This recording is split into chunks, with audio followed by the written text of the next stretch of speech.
Ku screen ng'ogenda maaso n'okuba ng'olengera ye mwana muwala amanyiddwa nga Fiona Nabitengero oba gwenza ogenda maaso n'okuba ng'oyita Fifi the Queen wabula ate era mukadde ke kamu bwe tuba ng'obwanga tubugyeko kaawo mwana mulenzi gw'ogenda maaso okuba ng'olengera ku screen amanyiddwa nga Patrick Mulwana goyinza okuyita Alien Skin okuva wali ku Fangon Forest.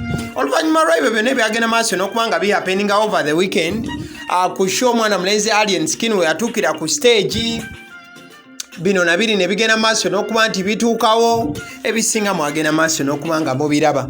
Mwana muwala amanyiddwa nga Fifi the Queen olunaku olwaleero agenze maaso n'okuba nga awandiika ebbaluwa n'agenda maaso n'okuba nga agiweereza mwana mulenzi Alien Skin ng'agenda maaso n'okuba nga amugumya ate era mukadde ke kamu ng'agenda maaso n'okuba nga amwongera omubusitinga ku nsonga eza self esteem mu buufu obumu oba obulala.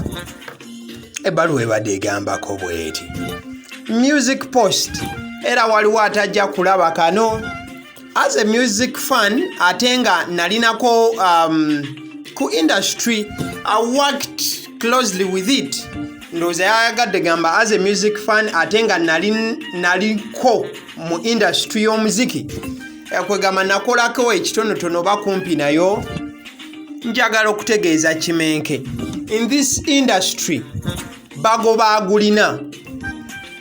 For the longest time till now I am a Mayanja family fan in music but tekiŋŋaana kuwagira muyimbi mulala era sirwana ntalo za muyimbi but muwagiranga bwenjagala. Kimenke for now omupiira gwagulina nkiddamu mundongo omupiira guli wuwo oba oyimbye otya oba ki abantu bakukkiriza for now era suubira a lot of resistance hatred fights cases among so many things kuba industry bwetyo bwebadde ebyuma bikyagibwako nnyo but keep going on. Eno industry ya kibuli kuviira ddala ku basajja abaasookawo nabo baawaguza mpaka so continue playing along. Weetaaga ekibuli kikole aweetaaga ekibuli kiteekewo aweetaaga eddembe likole bwetyo industry bweriba paka nze kantegeko ebyange nfubutuke nve ekiruddu. So obubaka buno bwagenze maaso n'okuba nga buwandiikibwa mwana muwala Fifi the Queen. Obubaka bwonna yabadde agenze maaso n'okuba nga abuteekateeka ng'agenda maaso n'okuba nga abuweereza mwana mulenzi Alien Skin oluvannyuma lw'okuba nga yabadde wali ku kivulu omuziki ne gugenda maaso n'okuba nti ebyuma bigibwako ate ne bamugamba nti program yadde eyingidde muladde ebintu byonna ebyagenze maaso n'okuba nga biba amwagenze maaso n'okuba nga mubyekkaanya. Wabula Fifi the Queen agenze maaso n'okugamba nti engeri gy'ali nti ye yali abaddeko mu industry eno ekituufu awagira Mayanja family omwo mwe muli ne Palaso atali Makambugu ne mwana mulenzi Alien Skin. Wabula Fifi agamba olw'okuba nti awagira bo ate kimugaana agenda maaso nakubanga awagira muyimbi gw'ayagala yensonga lwaki awagira nnyo mwana mulenzi Alien Skin era agenze maaso n'okuba nga mbudaabuda n'amugamba nti muganda wange essaawa zino ensiike y'okuyimba amazima gali nti omupiira gwagulina ate ng'abantu abasinga ebiseera ebisinga bagoboyo abeera agulina.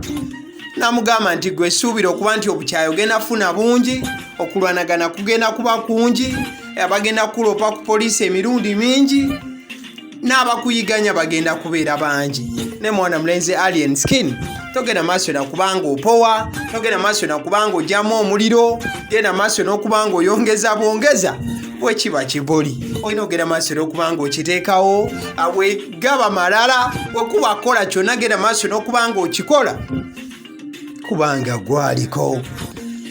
Wabula era n'amugamba n'omugamba nti n'eddembe wakugenda maaso n'okuba nti asaanidde agende maaso n'okuba nga alikola. Bwe tuba tuvuddeyo akawunti gy'ogenda maaso n'okuba nga olaba yali akawunti y'abaana bawala abamanyiddwa nga Kataleya and Kandle era nga yalina followership ennene ddala awali ku mukutu ogwa X oba goyinza okuyita Twitter.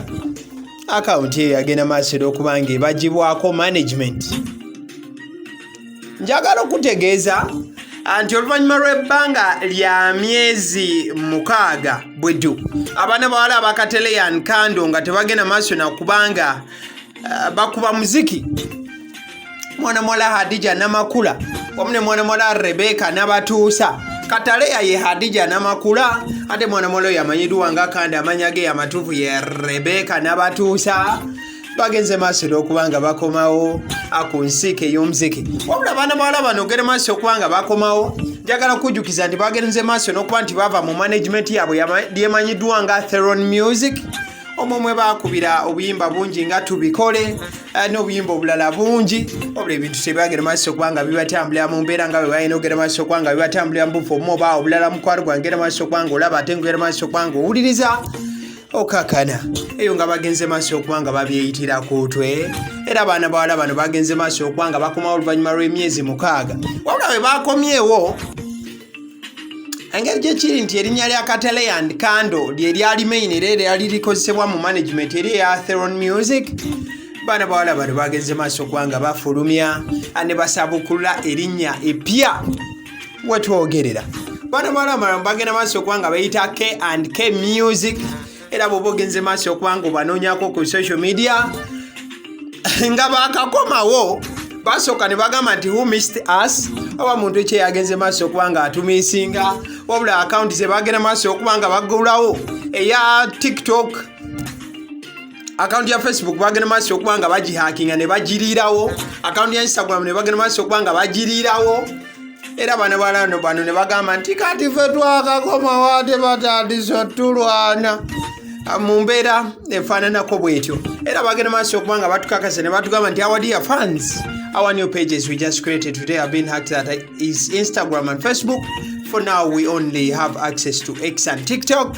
Bagenda maaso okubanga basigaza omukutu ogwo ogwa TikTok ate era mukadeke kamu n'omukutu ogwa X kozi balina akawunti gye baguddewo erimu ba followers nga 8 na 10 terunawera. Olwamu gyagenda maaso okubanga mubanoonyako obanga oli muntu yali agenda maaso n'okubanga abawoomerwa nnyo. Bano bawala bano bagenze maaso okubanga balangirira comeback yaabwe zabadde ennaku z'omwezi 3 Maayi z'ennaku 4 zokka ezigenze maaso okubanga ziyitawo oluvannyuma lw'abaana bano gamba nti tukomyewo. Obanga ogenze maaso okubanga obagoberera ku mitimbagana gyabwe egy'enjawulo n'olunaku lwa Matazde bagenze maaso okubanga baluselebratinga mu buufu obumu oba obulala. So abo banga oli kika ky'omuntu eyali anyumirwa ennyo Kataleya and Kandle, here they are for you. You got to brace yourself because the guys are back. Mu buufu obumu oba obulala. Abasidi omusuzi liking a video